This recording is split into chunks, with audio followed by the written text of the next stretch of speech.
사순절 세 번째 주일 아침, 전능하신 하나님 우리 아버지께 찬양과 경배를 드립니다. 우리의 기도와 간구에 응답하시고 나와 엎드릴 때마다 품에 안으시고 힘주시는 아버지 하나님은 찬양 받으시기에 합당하십니다. 예수 그리스도의 고난을 묵상하며 그 뒤를 따르는 이 사순절을 의미 있게 보내는 것은 우리 신앙생활에 리듬을 주고 활력으로 채우는 것입니다. 그냥 그렇게 시간의 흐름을 따르기보다는 시간의 의미를 더하고 신앙생활을 활기차게 하는 것이 지혜로운 그리스도인인 줄로 믿습니다. 지난 주일 교회 창립 90년 감사 예배와 잔치가 잘 진행되어졌습니다. 참 감사하였습니다. 하나님의 은혜에 감사하였고 성도들의 수고에 감사하였습니다. 하나님이 기뻐하시는 교회, 앞으로도 계속하여 하나님의 나라를 이루어가는 교회가 되기를 간절히 바랍니다. 오늘 말씀은 성 밖으로 나가는 개혁이라는 제목으로 말씀을 전하려고 합니다. 우리 한국교회는 역사의 흐름 가운데 있는 교회입니다. 우리나라에서 초기의 기독교는 변방의 종교였습니다.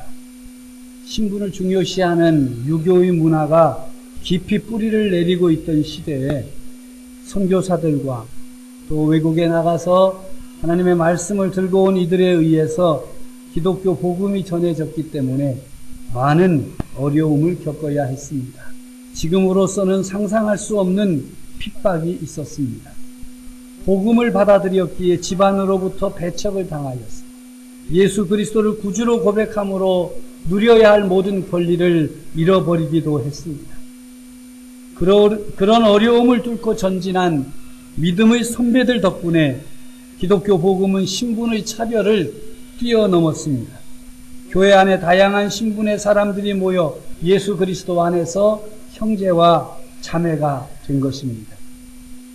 참으로 잔인하고 참혹했던 일제의 폭정을 겪으면서 복음이 이 땅에 뿌리를 내릴 수 있는 기회를 얻었습니다. 6.25 전쟁을 겪으면서 복음이 열매를 맺기 시작했어요. 전국에 세워진 교회들마다 성장하고 부흥하게 된 것입니다. 이제 해방 후 70여 년이 된 지금 기독교는 더 이상 변방의 종교가 아닙니다. 대한민국을 이끌어가는 주류가 되었다고 해도 과언이 아닙니다.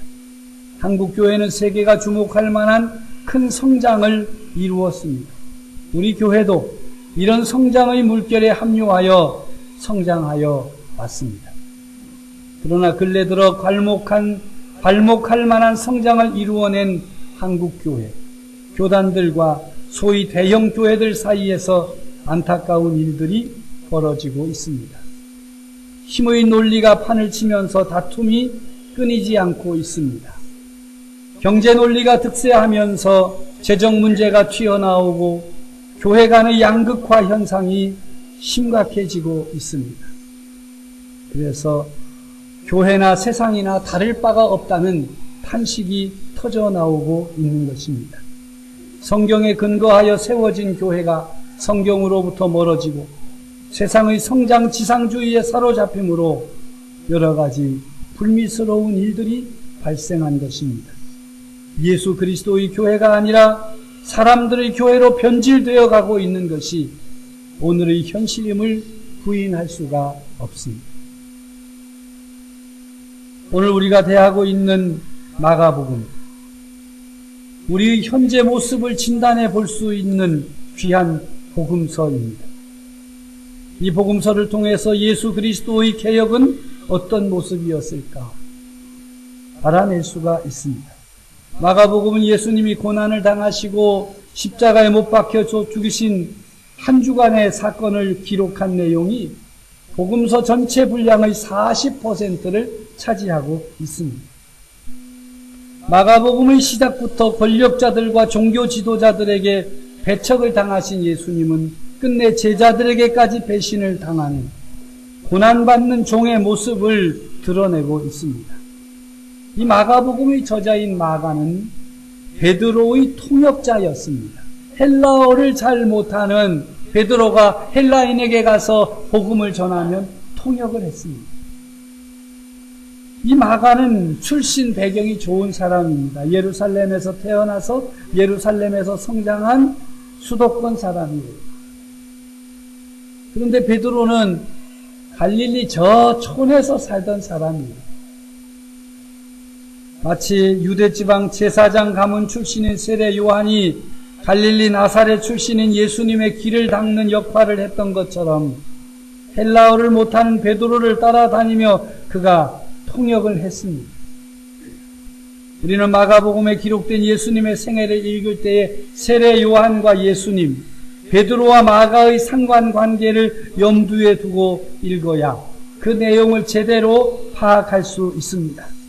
마가는 그의 복음서에서 권능을 행함으로 많은 사람들의 환호를 받았던 예수님께서 후에는 배척을 당하고 결국 죽음으로 생애를 마감하시는 과정을 증언하고 있습니다. 예수님은 십자가가 기다리고 있는 예루살렘을 방문하셨습니다. 예수님은 성전 안에서 매매하는 자들을 내쫓으시고 돈 바꾸는 자들의 상과 비둘기 파는 자들의 의자를 둘러엎으시며 거룩한 분노를 나타내셨습니다. 이 본문을 대하면서 왜 이렇게 하셨을까? 많은 사람을 적으로 만들고 원수가 되는 것인데 좀 못 본 척하고 눈 한번 감아주셨으면 좋지 않았을까? 예수님은 성전에서 경건한 기도가 사라지고 무서운 탐욕이 가득한 것을 보시고 하나님의 집을 강도의 소굴로 만들었다고 질책하셨습니다. 이스라엘은 과거에 바벨론 포로 생활을 했습니다. 그들이 그토록 사모했던 것이 예루살렘 성전에 가서 예배 드리는 것이었습니다. 70년의 고난을 겪은 후에야 폐허가 된 예루살렘으로 돌아와서 성전을 재건하고 메시아를 기다렸습니다. 그러나 400년의 침묵의 기간이 지나고 그토록 기다리던 메시아가 오셨지만 저들은 환영하기는커녕 오히려 거룩한 성전을 탐욕의 소굴로 만들고 있었던 것입니다. 도저히 그냥 참고 견딜 수 없는 광경이었습니다. 하나님의 뜻과는 전혀 다른 방향으로 나아가는 성전의 모습을 보고 견딜 수 없었습니다. 그래서 예수님은 성전에서 한바탕 소란을 일으키시고 성전으로부터 나와 성 밖으로 나가셨습니다. 하늘 아버지의 아들이 더 이상 그 아버지의 집이라 불리우는 곳에 머물 수가 없어서 그곳을 떠나고 말았던 것입니다. 당대의 로마 제국은 통일된 체제를 갖추고 있었습니다. 효과적으로 넓은 영토와 다양한 민족들을 다스리기 위해서 종교에 관한 한 최대한 자치권을 허용하고 로마에 충성하는 조건으로 종교적인 영역에 관해 백성들의 치리권을 부여해 주었습니다. 본문에 등장하는 제사장들과 서기관들, 로마 황제의 인허를 받아서 종교적인 권력을 행사하던 사람들입니다. 그들이 하나님의 아들이신 예수님을 배척했습니다. 그들이 누리고 있는 기득권을 해치려는 자라는 생각이 앞섰기 때문입니다. 경건이라는 미명 아래 당시 로마 황제로부터 권력을 위임받은 빌라도와 결탁하여 예수님을 십자가에 못 박아 죽였습니다. 예수님의 질책에 분노한 그들이 예수님을 십자가에 못 박아 죽였던 것입니다. 성경에 나타나는 개혁운동은 성전과 연관되어 일어나곤 했습니다. 구약의 히스기야, 요시야, 에스라, 느헤미야 개혁운동에서 그것을 확인할 수 있습니다. 그런데 예수님께서 행하신 일, 성전을 정화하신 사건은 구약의 개혁운동과는 차원을 달리하고 있습니다. 예수님은 성전에 들어가셔서 성전을 깨끗하게 하셨고 건물로 된 성전이 아니라 자신의 몸으로 성전을 세우실 것이라고 말씀하셨습니다. 십자가에서 죽으셨다가 부활하신 예수님은 다시는 예루살렘 성전을 찾지 않으셨습니다. 성령이 거하시는 몸으로서의 교회를 세우셨기 때문입니다. 이러한 예수님의 모습을 바라보며 오늘 한국 교회 개혁은 어떻게 해야 할 것인가를 생각하지 않을 수 없습니다. 유감스럽게도 예수님 이후 교회의 역사를 살펴보면 주님의 몸된 교회를 십자가와 부활의 복음에 합당하지 못하게 세우는 부끄러운 시행착오가 많았습니다. 때때로 교회는 몸으로 세워지는 교회가 아니라 땅 위에 세우는 건축물로서의 성전에 집착했습니다. 500년 전의 종교개혁은 바로 이런 상황을 바꾸려는 시도였습니다. 마틴 루터가 교황권의 반기를 들고 종교개혁의 기치를 높이던 계기는 베드로 성당을 건축하기 위해 판매하던 면죄부에 대하여 신랄하게 공격했기 때문입니다. 지옥에서 천국 갈 수 있다고 하니 지푸라기라도 잡는 심정으로 사람들은 그 면죄부를 샀습니다. 그 모습을 보고 이것은 아니다. 예수를 믿는 믿음으로 구원받는 것이지 어떻게 면죄부를 사기 위해 그 돈을 그 함에 집어넣는 순간 지옥에 있던 영혼이 천국에 올라갈 수 있겠느냐?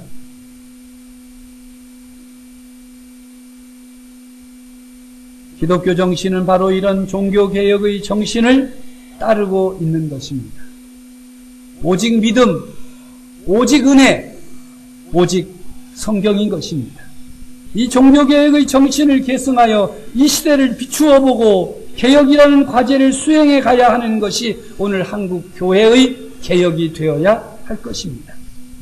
로마의 평화 아래에서 기독교가 크게 부흥했습니다. 그래서 기독교 나라가 되는 줄로 알았습니다.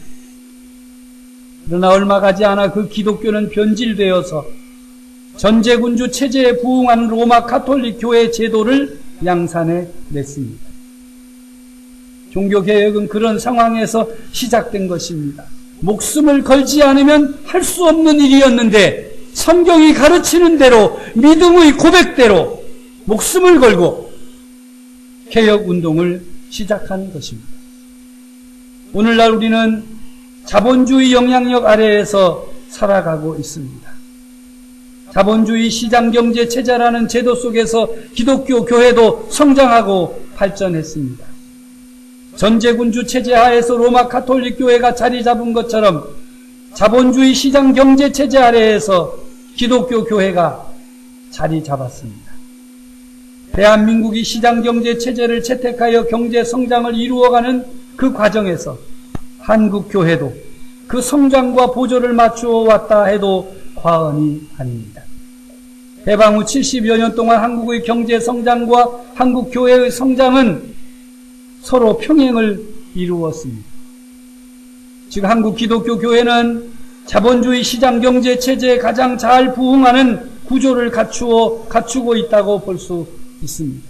과거 로마 가톨릭 교회가 부흥할 때 유럽 곳곳에 대규모 성당이 건축되어 수많은 사람들이 함께 모여 미사를 드렸듯이 오늘날 시장경제 체제를 가장 잘 받아들인 나라들에서는 대형 체육관 같은 예배당이나 건물에 모여서 예배 드리는 것을 경건하고 거룩한 것으로 여기며 받아들이고 있습니다. 한국 교회는 바로 그런 대열 선두에 서 있습니다. 과연 이것이 기분 좋은 일이며 자랑스러운 일로 그치고 말겠습니까? 성공과 성장과 무한한 경쟁, 이 모든 것들은 세상이 추구하고 세상이 따라가는 것입니다. 언제인가부터 교회는 약자들에 대한 관심을 잃어버리고 말았습니다. 낙오하고 실패한 사람은 노력하지 않기 때문이라고 정죄하기 시작했습니다. 십자가와 고난과 환난과 핍박을 당하는 것도 은혜 받지 못한 결과라고 비난하기만 했습니다. 어떤 방법으로든 성공하고 성장하고 부흥하기만 한다면 그것은 하나님의 축복이라고 거듭 강조했습니다. 이러한 한국 교회의 모습을 주님께서 보시면 무엇이라 하시겠습니까? 이런 때 한국 교회가 종교개혁 500주년을 맞이하면서 오늘 우리의 모습은 어떠한가? 어떤 모습이라고 평가할 수 있는가? 무엇을 개혁하여야 할 것인가에 대해 초점을 맞추고 있습니다. 늦은 감이 있으나 지금이라도 이 일을 시작하게 된 것이 얼마나 다행스러운지 모르겠습니다. 로마의 권력에 아부하던 이들이 관장한 예루살렘 성전을 등지셨던 예수님을 우리가 따르고 있는가 살펴보아야 합니다. 한국 교회를 말할 것도 없이 우리 교회는 예수님을 따르고 있느냐 하는 것입니다. 성베드로 성당을 건축하기 위해 막대한 비용과 대주교직을 구하기 위해 비용을 충당하려고 행해졌던 면죄부 판매를 질책하면서 종교개혁의 기치를 높이 들었던 개혁의 정신을 따르고 있는가 하는 것입니다. 로마 제국의 식민지 체제하에 부응하던 유대교가 예수님께 질책을 받았던 것처럼 전제군주 체제 아래 부응하던 가톨릭 교회가 루터에 의해 개혁되어야 했던 것처럼 자본주의 시장경제 체제에 부응하는 한국 교회는 어떻게 개혁되어야 하겠습니까? 어떤 유형의 성직이든지 그것이 돈을 써서 차지하는 것이라면 교회는 이미 부패의 길에 들어선 것입니다. 성전의 크기와 교인의 숫자가 목회 성공의 잣대가 되어서 신화 주름 잡힌 것이 없는 교회를 이루어내지 못한다면 하나님의 영광은 떠난 것이 되고 말 것입니다. 로마 바티칸이 하나님의 도성이 될 수 없는 것처럼 우리가 자랑하고 있는 한국 교회가 개혁되지 않으면 결코 하나님의 도성이 될 수 없음을 마음에 새겨야 하겠습니다. 우리의 삶의 변화, 개혁의 방향과 실천은 예수님의 이야기에서 시작되어야 합니다. 예수님의 뒤를 따르던 자들은 성 안에 안주하지 않았고 돌로 된 성전에 머물지도 않았습니다. 예수 그리스도를 구주로 영접한 그리스도인들은 믿음의 지체들과 함께 살아있는 몸인 성전을 이루어 간 것입니다. 오늘의 한국 교회가 예수님의 뒤를 온전히 따르려면 종교개혁의 정신을 지켜나가려면 몇 가지 지켜야 할 것이 있습니다. 첫째는 성전을 우상화하지 말아야 하겠습니다. 성전은 교회가 아닙니다. 예배당은 교회가 아닙니다. 교회는 예수 그리스도를 고백하고 구주로 고백하고 믿는 성도들이 합쳐진 것, 이 공동체가 교회이지 예배당이 교회가 아닙니다. 그런데 많은 사람들은 이 성전을, 이 예배당을 성도들의 공동체인 교회보다 더 중요하게 생각합니다. 이 교회에 오는 것은 중요하지만은 성도들의 공동체에 함께 참여하는 것은 등한시합니다. 그들은 건물을 중요시하고 공동체를 잃어버림으로 인해서 성전은 차지하고 있으나 교회는 잃어버린 안타까운 믿음의 사람입니다. 성전을 우상화하지 말고 성도들이 함께 모여 이루어내는 이 신앙의 공동체에 동참하고 신앙의 공동체와 함께 하나님의 나라를 이루어 가야만 하는 것입니다. 둘째로 십자가와 부활의 복음에 충실해야 됩니다. 우리가 주장하는 것은, 우리가 교회가 강조하는 것은, 우리가 목적으로 삼는 것은 십자가와 부활의 복음보다 앞서는 것이 없어야 할 것입니다. 셋째로 변방에서 중심으로 들어오고 중심에서 변방으로 나가야 합니다. 우리는 세상의 중심이라고 일컫는 예루살렘과 로마로 나아갈수록 더욱 십자가를 져야만 했던 사실을 알고 있습니다. 세상의 중심에 머무는 것은 잠깐이어야만 합니다. 또한 그곳에 머물 때에는 핍박을 감수하면서 성령의 능력이 임할 수 있기를 기도하고 기대해야 합니다. 그리고 그 능력이 임할 때 그 힘으로 변방과 땅끝까지 복음을 들고 나갈 수 있어야 하는 것입니다. 마지막 말씀을 드립니다. 그리스도인으로서 우리는 어떻게 개혁운동에 동참할 수 있겠는가 하는 것입니다. 그것은 삶의 개혁입니다. 나 자신의 삶의 개혁이 필요한 것입니다. 마가는 베드로와 바울이 순교한 직후에 마가복음을 기록하였다고 알려지고 있습니다. 당시 큰 위협에 직면해 있었던 모든 그리스도인들에게 예수님의 이야기가 절실하게 필요했기 때문입니다. 우리도 예수님을 우리 삶의 표준으로 삼아야 하겠습니다. 이를 위해 마가는 마가복음을 기록한 것이지. 복음의 시작 마가복음 1장은 예수님 생애의 출발이며 주님의 생애는 곧 십자가와 부활을 완성하는 것으로 맞춰지고 있습니다. 예수님의 몸, 그리스도의 교회, 예수 그리스도를 믿는 믿음의 공동체는 이 십자가와 부활의 복음을 품고 있습니다. 그러하기에 그리스도인들은 세상의 맞섬으로 인해 겪게 되는 고난과 죽음을 통해서 부활의 능력을 드러낼 수 있어야 하는 것입니다. 우리가 지는 십자가는 세상이 추구하는 힘과 권력에 맞서기 위해 필요한 것입니다. 우리가 믿는 부활은 기꺼이 십자가를 질 때 하나님이 약속해 주시는 능력의 징표임을 알고 나아가야 하는 것입니다. 우리가 우리의 삶을 개혁하지 못하는 한 세상은 달라지지 않을 것입니다. 우리 성도들이 함께 모여 자신의 삶을 하나님의 말씀에 비추어 예수 그리스도를 따라가면서 개혁하지 않는다면 한국 교회의 개혁은 참으로 멀고 먼 이야기에 지나지 않을 것입니다. 사랑하는 성도 여러분, 오늘 말씀 앞에서 다시 한번 결단하고 주님, 나의 삶이 달라지게 하옵소서.